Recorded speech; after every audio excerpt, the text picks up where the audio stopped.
Esse é o Painelcast, o podcast da Associação de Engenharia, Arquitetura e Agronomia de Ribeirão Preto. a AEAR.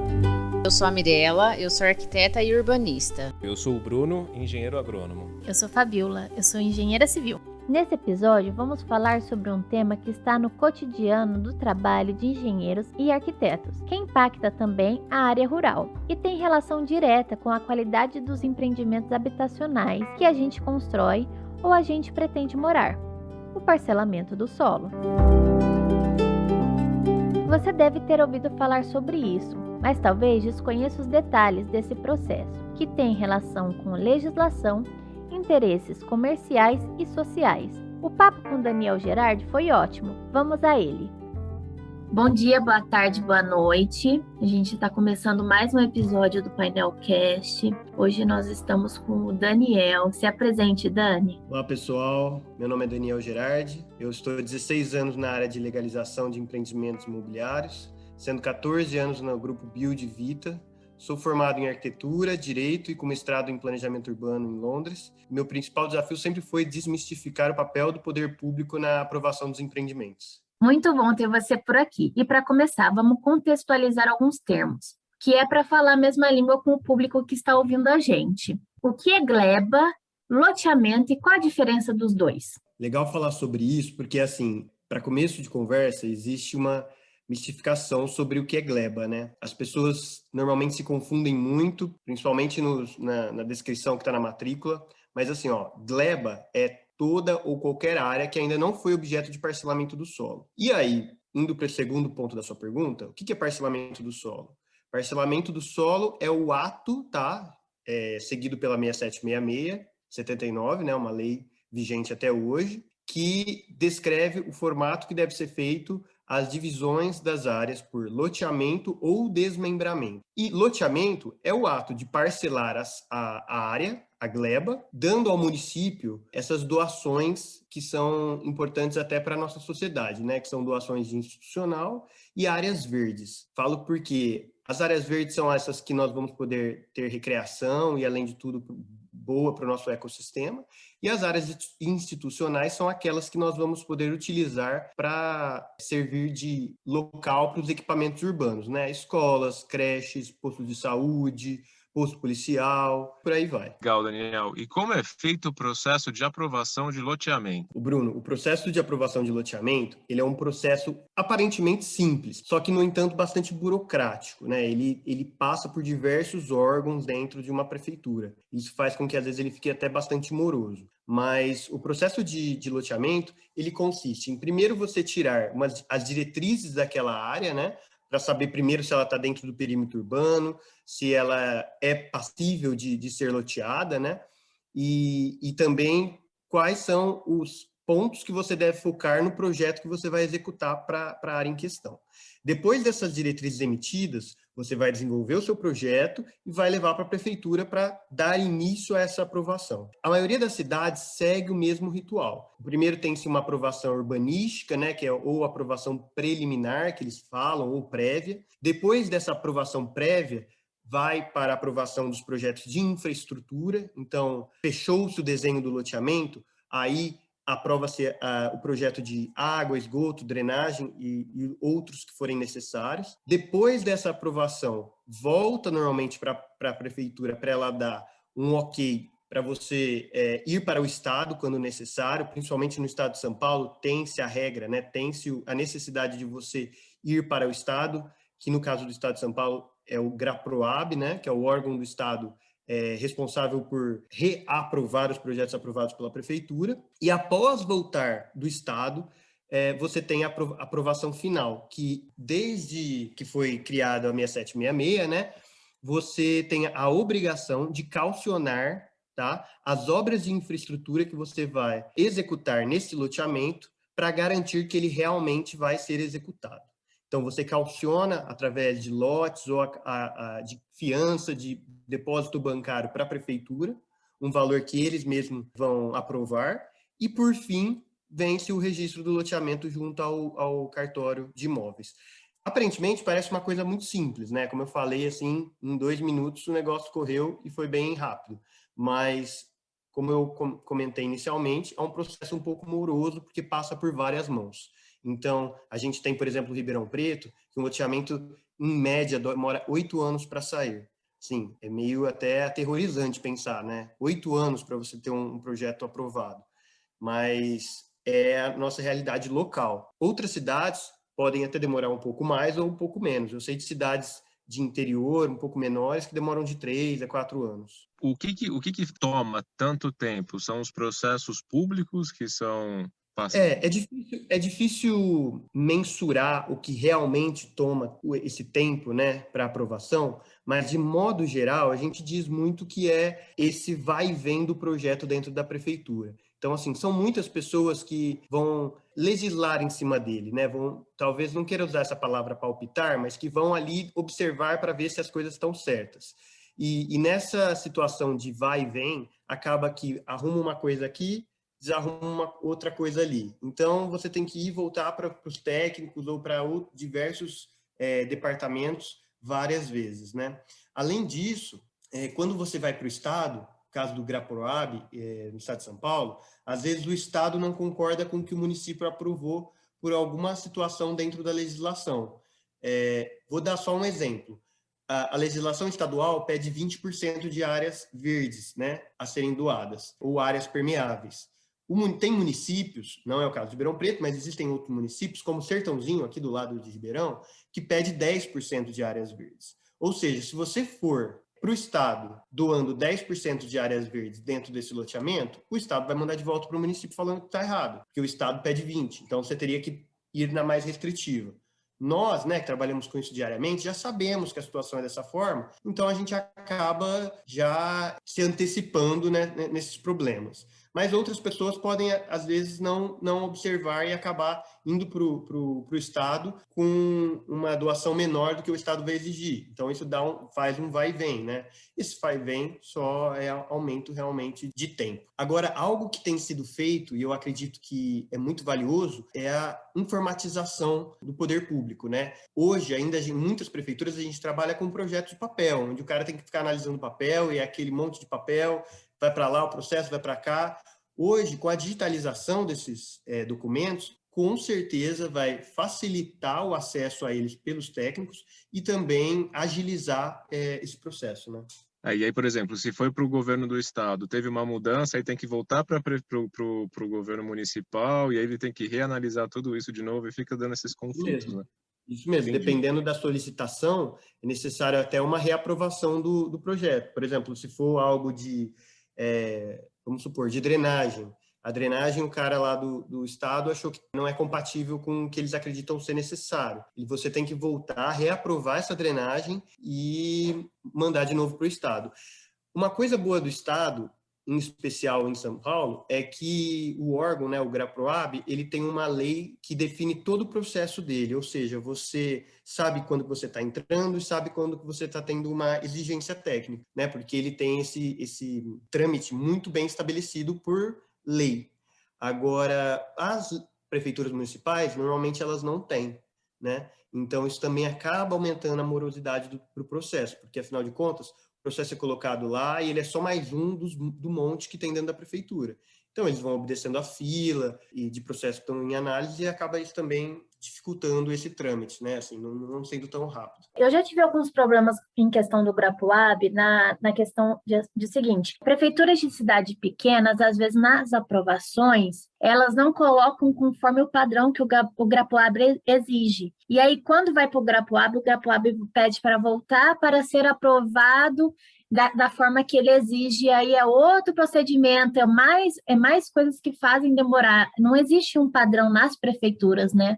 Exatamente. Esse é um dos problemas também que faz esse trâmite ser tão moroso, né? Um processo, às vezes, de uma prefeitura que é muito pequena, ou até os próprios técnicos não têm não é comum para eles aprovar certos tipos de projeto, né? A gente está falando aqui de loteamento, mas se a gente entra em projetos de condomínio vertical, por exemplo, né, de torre, às vezes você vai numa cidade pequenas, como Matão, aqui perto, quantas torres tem lá e o condomínio de torres tem lá? Muito pouco. Então, assim, os técnicos não estão habituados. Então, eles acabam meio que fazendo da forma que eles acham mais simples. Às vezes você tem que levar isso para o Grapoab, e aí na hora que você chega lá, eles acabam pedindo essas correções. Você tem que voltar para a cidade para corrigir, pegar o carimbo novamente e voltar para o Grapoab. Então tudo isso também acaba sendo algo para trazer mais morosidade para o processo, né? Daniel, e como que é feito esse processo de calcionamento? O processo de calcionamento, ele vai muito de cidade para cidade. Normalmente a lei municipal que vai definir e legislar sobre isso. Algumas cidades, elas têm uma abertura bem completa, assim. O caso de Ribeirão Preto, que pode ser por calção, esse calção pode ser por lotes dentro do loteamento, pode ser por carta-fiança, pode ser por seguro, garantia, pode ser por depósito em conta. Todas essas formas de calcionamento, quem vai escolher é o empreendedor. Ele vê o que é melhor para ele. Porque, por exemplo, um seguro, uma carta de seguro, ele vai pagar para o banco enquanto esse seguro não for dado baixa. E por que para ele, às vezes, é melhor dar esse seguro, mesmo sabendo que ele vai ter que pagar durante esse tempo? Porque, às vezes, para ele, é mais vantajoso do que ficar com o lote calcionado. Porque o lote ele não vai poder vender enquanto o loteamento não estiver pronto. Então, vamos pensar em um loteamento de poucas unidades. Aí o cara fica com 4 lotes presos, né? E ele não vai poder vender esses lotes. Então, vai muito depender do formato que o empreendedor vai querer trabalhar. Outras cidades são bastante engessadas, né? Assim, a legislação não é tão ampla. E aí eles têm só, por exemplo, o lote. Você pode só calcionar lote. Ou você pode só calcionar lote ou outro imóvel dentro da cidade. Isso também é ruim, porque o empreendedor, vamos supor que é um empreendedor novo na cidade, ele não tem nenhum empreendimento ou nenhum terreno dentro da cidade. Então, ele não pode dar um terreno em outra cidade. Isso acaba sendo ruim. Então, quanto mais ampla é a legislação, melhor é, porque o seguro ele vai acontecer de qualquer forma, né? Ele é registrado e tudo mais. Esse calção também é legal falar que ele foi instituído para garantir a entrega das obras, tá? Então, o calção, ele normalmente não é o preço que o empreendedor faz a obra, digo porque não é o preço do mercado, é um preço de uma tabela. É muito importante também lembrar que esse calção, ele tem um poder muito grande dentro da segurança para aquele que está comprando o imóvel. O que isso significa? A pessoa que comprou o imóvel, ela vai ter a certeza de que o empreendimento vai ser entregue através do calção que foi feito pela prefeitura. E esse calção, ele normalmente não é feito no preço comum ou preço de comercial que os empreendedores pagam. Eles são feitos dentro de preço de tabelas já estabelecidas pelas prefeituras ou pelo Estado, tá? E aí é montado o valor geral ali da obra, né? O valor de custo da obra conforme a tabela, e ainda acrescido mais 10%. Em média, tá? Tem cidade que é até um pouco mais, mas no mínimo é 10% do valor total. Então, se deu R$1 milhão a obra vai ser 1,1 milhão. E aí, esse vai ser o valor do calção. Por que isso acontece? Acontece para que, quando a obra for executada pela prefeitura, caso não tenha sido executada pelo empreendedor, a prefeitura tenha também a garantia desse aumento no tempo, né? Porque, afinal de contas, os juros, a inflação do país acaba fazendo com que o preço aumente também dos materiais. A gente mesmo tem visto aí nos últimos tempos que o preço dos produtos da construção civil triplicaram, né? Então, imagina no caso de um loteamento. Eu ia perguntar exatamente isso agora, Dani. Se a mudança no preço do calcionamento mudou, teve um aumento tão grande conforme foi o preço da construção.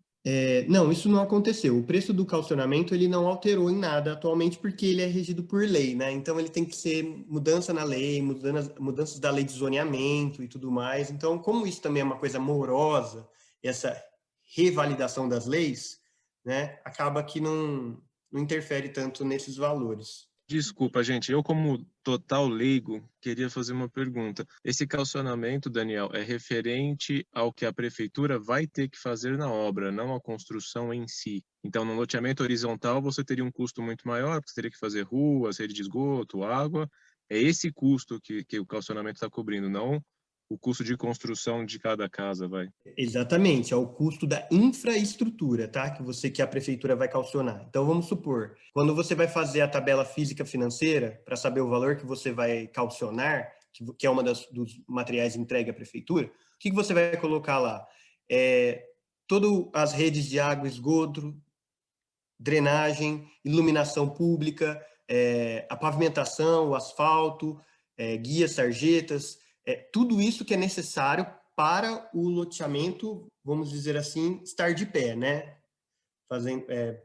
Fazendo essa analogia. Então, para o cliente chegar lá e falar, poxa, o loteamento está aqui. Tudo que é da porta para dentro do terreno, aí fica de encargo de cada um que comprou. Isso é bastante interessante falar que essa situação é muito importante para não acontecer algo que acontecia no passado, que era loteadores que deixavam de executar o empreendimento porque quebrou ou teve algum problema financeiro e aí a prefeitura também não tinha dinheiro para executar e quem acabava se penalizando era o dono do terreno que tinha comprado e ficava, às vezes, com um lote para frente para uma rua sem água, sem esgoto ou sem pavimentação, né? Quantos de nós já não fomos, às vezes, em algum local que você está na cara que aconteceu alguma coisa, porque não tem pavimentação na frente, mas tem o lote tudo certinho na frente da casa, né? Sim. Então, aí, para um empreendimento vertical, esse custo é bem menor, né? Porque é uma área pequena em si. E tudo isso para é o feito... empreendimento vertical, no caso, ele é baseado em outra legislação, então ele não é necessário calcionamento. O calcionamento, ele só é necessário para o parcelamento do solo, que são os projetos de loteamento e desmembramento. Legal. Então, agora voltando no processo de aprovação, né? Nós estamos aprovando um loteamento. Como são definidas as restrições de loteamento? Porque a gente compra um lote e ele já, às vezes, num determinado loteamento, e ele já vem com algumas restrições da prefeitura aqui em Ribeirão, né? E muita gente não sabe se é a prefeitura que está definindo, se é o loteador que definiu essas restrições. Então, onde é definida essas restrições? Quem define? As restrições urbanísticas, tá? Elas são impostas tanto pelo loteador como pela prefeitura municipal. Mas o que acontece? O loteador ele não pode ser menos restritivo do que a legislação municipal. Então, se no caso a prefeitura naquele local fala que ali é unicamente unifamiliar e residencial, o que quer dizer isso? Unifamiliar é que só pode uma família por terreno e residencial só pode residencial. O loteador não pode colocar naqueles terrenos falando que é plurifamiliar, ou seja, que pode mais de uma família por lote. Exemplo, torres de prédios, né? São multifamiliares. Então, a legislação que o loteador impõe para o loteamento dele não pode ser menos restritiva do que a legislação imposta pela prefeitura, mas ela pode ser mais restritiva. Então, por exemplo, se a prefeitura fala que aquele terreno é um terreno misto, que pode todo tipo de empreendimento, de comércio, casa e tudo mais, o loteador pode sim virar e falar assim, esses terrenos vão ser unicamente residenciais. Então, é ele que vai definir. Ele pode também, outro tipo de restrição urbanística, é os recuos. Ele pode diminuir os recuos, né? Você tem 2, 3 metros de recuos e pela legislação municipal, e aí o loteador vira e fala, não, eu quero 1,5, né? Então, isso também pode acontecer. Ou diminuir a altura. A prefeitura fala que não tem limite de altura, conforme o recuo, você pode ir crescendo o prédio quanto for. Aí o loteador vira e fala, não, aqui vai poder só prédios de 15 andares. Né? A gente tem um caso clássico desse tipo de situação em Ribeirão, que eu acho que todo mundo conhece, que é o Jardim Botânico. O Jardim Botânico é um loteamento bem grande, que foi feito em 2000, né, na década de 2000 ali, e naquele loteamento específico foram colocados zoneamentos, né, restrições dentro daquele empreendimento, onde em algumas áreas podem edifícios altos, outras só podem até 3 pavimentos, outros lugares só pode casa, que é térreo mais 1, né, que são sobrados. Então, isso foi encargo do loteador mesmo. E qual que é a diferença entre desdobro, desmembramento e aglutinação? Que isso é uma dúvida que gera, sim, né, paira sobre muitas cabeças. Fala pra gente, então, quais são essas diferenças. Mirela, essa pergunta é muito boa, porque, assim, todo mundo tem dificuldade em entender desdobro, desmembramento. É diário essa dúvida e esses erros até, né? Vou começar falando por desmembramento, tá?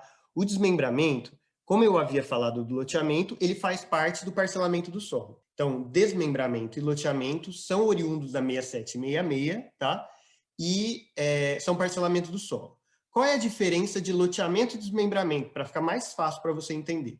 No loteamento é quando eu tenho abertura de vias. Então, toda vez que eu vou parcelar um terreno, uma gleba, e eu vou ter que abrir vias para dar frente para esse lote, eu estou fazendo um loteamento. Se não for necessário abrir via, vamos supor que já existe a via ali, aquela gleba ela é circundada por vias, mas ela é uma gleba remanescente do local, ficou aquele pedaço, são 50, 60 mil metros que ficou em volta de vários loteamentos que foram feitos, e não é necessário você abrir novas vias para parcelar. Então, você vai parcelar, vai fazer a doação de institucional, vai fazer a doação de verde, mas não há abertura de vias. Então, é denominado desmembramento. Então, é uma coisa que diferencia loteamento de desmembramento: abertura de vias.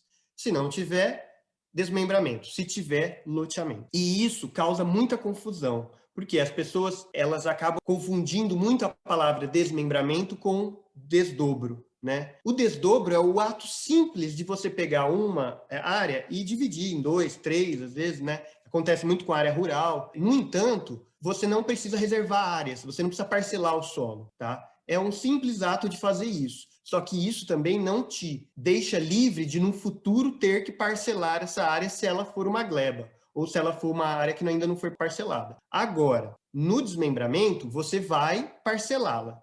Parcelando, você está livre de novos parcelamentos, e aquela área agora é um lote, né? Então, no desdobro, ela não vira lote. No desdobro, ela não vira lote, a não ser que ela já seja um lote. Por quê? Eu posso ter um lote de um loteamento ou de um desmembramento lá pronto, de 5 mil metros quadrados, por exemplo, e eu quero transformar 2 e 2,5.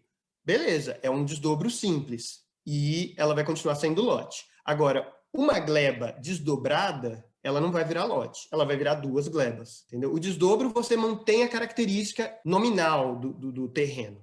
Ele é uma gleba, vai continuar gleba. Ele é um terreno, vai continuar terreno. Ele é um lote, ele vai continuar lote. Agora, no desmembramento, você vai parcelar a gleba, e aí ela vai virar lote. Eu ia falar isso agora. Então, a gleba, ela só vira lote a partir do desmembramento. Ela não tem outro processo. A partir do parcelamento do solo. Eu até faço uma brincadeira, que eu acho que é fácil de lembrar. Parcelamento, loteamento, desmembramento. Então, se tem os 3 ento, fazem parte do parcelamento do solo, né? Agora, desdobro não tem ento, então é desdobro. Nossa, perfeito. Nunca mais eu vou esquecer, Daniel. Muito obrigada. Aproveitando, eu acho que a Mi também perguntou sobre aglutinação, né? A aglutinação já é uma coisa mais simples e ela é dada para qualquer tipo de terreno, tá? Pode ser gleba, pode ser lote, pode ser qualquer nomenclatura de terreno. É o simples ato de pegar 2 coisas e juntar. Virar uma, né? Existem também várias denominações, não é apenas aglutinação. Tem cidade que é anexação, juntação, já vi vários nomes, inclusive, mas são todos o mesmo fim, que é juntar 2 coisas. Só lembrando que eu só posso aglutinar, anexar, juntar 2 áreas quando elas são dos mesmos donos. Eu não posso João e Maria aglutinar. Não, eu tenho que ser Maria com Maria e aí eu posso aglutinar. Então, Daniel, o que é de fato condomínio e loteamento fechado e quais as diferenças entre eles? Olha, a diferença principal entre condomínio e loteamento fechado é que o condomínio, ele provavelmente foi aprovado seguindo o Código Civil, né? Os artigos que falam sobre condomínio, que é o 1314 ao 1330. E ali, ele é formulado através de uma fração ideal. O que é uma fração ideal? Onde todo mundo tem um pedaço daquele terreno como um todo, que é o que acontece nos condomínios tanto verticais quanto horizontais. Então, você não é dono apenas do seu lote, você é dono de um pedaço da rua, você é dono de um pedaço da piscina, você é dono de um pedaço do parque de diversões que tem dentro do condomínio, você é dono de um pedacinho de cada coisa. Então, quando você vai ler a matrícula de um condomínio, daquela determinada unidade, né, ela fala que é a unidade tal, número tal, e aí fala uma fração ideal de tanto. Isso mostra que todos têm a mesma dimensão dentro disso, né? Todos têm o mesmo poder e de dono dentro daquele condomínio, não é apenas de uma pessoa. Já o loteamento fechado, normalmente é um loteamento que era aberto e foi fechado por alguma lei, tá? Que permitiu o fechamento dele. Então, o proprietário, ele continua dono do lote dele. O que pode acontecer, e que eu acho que é muito interessante falar, é que a maioria dos loteamentos fechados, eles fazem parte de uma associação de bairros. E aí, a prefeitura, ela não é mais obrigada a fazer manutenção das coisas que estão dentro desse loteamento fechado. Então, essa associação de bairro constituída pelos moradores é quem tem a obrigação de fazer qualquer manutenção que seja necessária. Mas o principal diferença entre o condomínio e o loteamento fechado é que o condomínio foi aprovado por uma legislação de condomínio, né, que é oriunda do próprio Código Civil, e a do loteamento fechado, ele foi aprovado seguindo a 6766, do mesmo jeito que o loteamento aberto. Uma pausa aqui para te dar um recado muito importante. No episódio anterior, a gente entrevistou o arquiteto Carlos Palladini sobre o Paulo Mendes da Rocha e contou que ele, o Paulo, esteve aqui na AEARP há alguns anos. Então, a palestra que o Paulo proferiu na associação está disponível na íntegra na galeria de vídeos do site da AEARP, que é o www.aearp.org.br.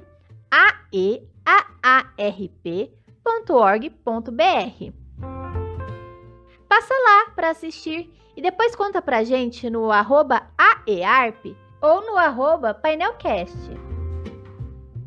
E fique de olho nas redes, porque estamos promovendo bate-papo muito legais sobre carreira, sustentabilidade. E se você tiver sugestões de temas para esses papos e até mesmo para este podcast, vamos gostar muito de saber. É isso, de volta ao episódio. Então, Dani, aqui em Ribeirão nós temos vários problemas com loteamentos fechados, de loteamentos, né, que é condomínio de lotes, né, que virou loteamento fechado e depois estão querendo transformar em condomínios. Não sei nem se eu me expressei bem aqui. São loteamentos, né, e aí eles estão tentando transformar eles em condomínios. Então, a gente tem problema com essa lei, porque aqui em Ribeirão caiu a lei de condomínio, né? De condomínio de lote, virar condomínio de fato. E você tem alguma atualização de como está acontecendo? Existia, sim, uma lei no qual poderia se fechar alguns loteamentos através, como eu falei, de uma associação de bairros, e a associação ia ser responsável por aquilo, mas com a queda da 2505, que era a lei vigente em 2012, 2013, 2014, por ter sido considerada inconstitucional, ela também caiu essa parte que falava de poder fechar loteamentos. Então, a gente está aguardando a próxima legislação, que está sendo aí discutida, de uso e ocupação do solo, que vai poder voltar essa permissão de fechar loteamentos. Entendi. Então, todos esses condomínios de lotes, né, que tem aqui em Ribeirão não são necessariamente condomínios. Exatamente. A maioria, na verdade, são muito poucos. Eu acho que 2 ou 3 só em Ribeirão que acabaram sendo fechados por força da lei. Mas tem, acredito, mais de 30, 40 processos dentro da prefeitura tramitando de fechamento de loteamento, mas eles estão aguardando a lei poder voltar. E Dani, quais são os pontos de atenção para um desdobramento rural? O desdobramento rural, ele normalmente tem que respeitar, em primeiro lugar, tá? A fração mínima de parcelamento imposta pelo CCIR, né, da área rural, que é o Certificado de Cadastro do Imóvel Rural. Então, por exemplo, aqui na região de São Paulo, na região de Ribeirão Preto, normalmente é 2 hectares, então são 20 mil metros. Então, você não pode desdobrar, né, uma área com menos de 20 mil metros. Que isso é justamente para evitar que as pessoas façam aquele famoso loteamento irregular, né? Vai lá, desdobra em vários lotinhos pequenos, vende e não fez o parcelamento do solo seguindo a lei federal 6766. E outra coisa é que toda vez que você mexe numa área rural, tanto para retificar como para desdobrar ou até aglutinar, você vai ter que fazer o registro do CAR dela, né? Que é o registro onde vai falar aonde está a sua reserva legal. O que é a reserva legal? É uma área verde, vamos dizer assim, que você tem como obrigação deixá-la como natural, né? Deixá-la como uma área apenas com árvores e plantações nativas do local. Essa reserva legal, ela precisa ser numa APP, por exemplo? Não, ela pode ser fora de uma APP. Se você não tiver uma APP dentro do seu terreno, vamos supor que você tem ali uma gleba que hoje tem só uma plantação de cana e ela é uma gleba limpa de APP. Você tem que deixar 20% daquele local com um plantio de árvores nativas, onde você vai realmente assegurar esse ecossistema, né? Para as pessoas também não irem fazendo plantações sem lembrar do verde, sem lembrar do ecossistema que a gente vive. Pô, legal, Daniel, que você comentou aí das APPs, né, das áreas de preservação permanente. Então, qual que é a diferença entre uma APP e uma reserva legal? E aí uma outra pergunta minha, a APP pode entrar nesses 20% de reserva legal ou você, além da reserva legal, se você tiver área de PP, ela vai ser adicionada? Olha, a APP, vamos começar pelo mais simples. A APP, ela é uma área de preservação permanente, ou seja, ela é aquela área que está próxima a córregos, lagoas, nascentes ou a determinadas situações importantes, né, dentro do nosso bioma, do nosso ecossistema, no qual você tem que ter uma preservação em volta. Então, essa preservação ela pode ser de 30, de 50, de 100 metros. Isso vai depender realmente de quão forte é aquele local, quão imponente é aquilo que está sendo preservado. Então, essa é a área de preservação permanente. A reserva legal, ela pode estar inclusa na área de preservação permanente, lógico, não tem problema nenhum, até porque normalmente as áreas de preservação permanente são constituídas por florestas, por árvores naturais do local e tudo mais. Mas, como eu disse, se for um local que você não tem uma área de preservação permanente, você pode também reservar em outro local. Você pode ali fazer um quadrante, né, que é muito comum, onde as pessoas descrevem isso na matrícula, e naquele local será necessário você fazer plantios de árvores nativas da região. Perfeito. E só um complemento. Isso é nível federal, Brasil, ou só para o estado de São Paulo? Porque na época que eu fiz faculdade, em Lavras, né, então falando aí do estado de Minas Gerais, não entrava. Olha, até onde eu sei, então fica até um dever de casa aí para a gente poder pesquisar talvez um pouco mais, mas eu não vou saber te falar do que está muito dentro das áreas rurais, assim, eu quero dizer, muito fora das cidades, né, porque, afinal de contas, eu sou um estudioso das cidades, mas normalmente esses terrenos que são fazendas rurais, que estão em torno das cidades, eles, se possuírem uma APP, não tem problema nenhum de você pegar essa área de APP. Essa legislação, ela é própria do Código Florestal. O Código Florestal, ele teve suas mudanças, né, suas anexações de outras leis ali complementares a ele, mas eu não sei se anteriormente não podia e se agora pode, ou se às vezes é de local mesmo, sabe? Porque para você ter noção, tem cidades que dentro do município eles não aceitam as APPs como doação de verde mesmo. Quando você vai fazer um loteamento e desmembramento. Algo que eu, em particular, Daniel, acho muito errado. Mas eles não aceitam justamente porque eles não querem ficar com aquilo para eles, para cuidar. Entendi. Né? Só que, se você pensar que se não ficar para eles, vai ficar para alguém particular, e o cara que vai ficar com particular, ele vai ter que ficar com aquilo para sempre, sem poder fazer nada, não faz sentido nenhum, né? Porque é de um particular que não vai poder fazer nada, ter que às vezes pagar algum imposto sobre a área, e o poder público que poderia ficar, e às vezes até cuidar melhor do local, fazendo parques e outras coisas ao entorno daquela área de preservação, não quer ficar, né? Então é algo aí que acontece em algumas prefeituras que eu, em particular, acho errado. Então, voltando ao processo de aprovação, Dani, quando o processo tem que ir para o GRAPUAB, como é feito esse processo de aprovação no órgão do GRAPUAB? O GRAPUAB, ele vai se dar ao trabalho de analisar todos os projetos que forem de parcelamento do solo. Primeira coisa. Então, todo desmembramento e loteamento são necessários irem para o GRAPUAB para análise. No caso de desmembramento que já exista a infraestrutura, como eu falei, né, a rua já esteja lá e tenha uma divisão de até 10 lotes, tá? Com infraestrutura, ou seja, a água e o esgoto que estão nesta rua existente são possíveis de atender esses lotes que serão gerados, você pode pedir a dispensa do GRAPUAB. Eles vão dar um documento falando que você está dispensado. No caso, se não tiver essa infraestrutura, você vai ter que passar por análise mesmo. Então, bem dizendo, toda vez que você precisar de uma análise do estado, seja ambiental, seja de água e esgoto, drenagem, você vai passar pelo GRAPOAB, porque o GRAPOAB, ele é como se fosse um assessor, um agilizador do processo dentro do Estado. Ele foi criado justamente para isso. Porque antigamente, quando você tinha, por exemplo, um corte de árvore que tinha que ir para a CETESB, imagina você que todo mundo daquela região mandava para a CETESB. Então você era apenas mais um. E a gente sabe que os residenciais, eles têm uma certa